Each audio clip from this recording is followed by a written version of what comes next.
My name is Rudy Hansen, and we're here with Gary and Tess from Quick Trick Alignment,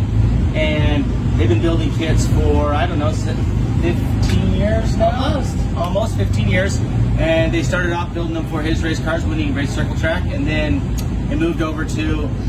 just building them for the general public, from autocrossers to circle track sprint cars, and even commercial fleets, from buses to Coca-Cola trucks. So now they've decided they want to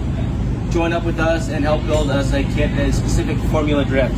So after running their kit for the last 2 seasons, we've got a couple new ideas that we're going to implement this year and have a new kit. Hopefully we're going to test the new kit here shortly and then come up with a brand new kit for the next season. So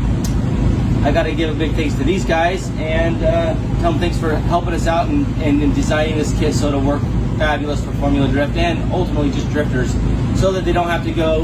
and try and have Les Schwab or the tire stores do their alignments and tell them no, they don't work on race cars.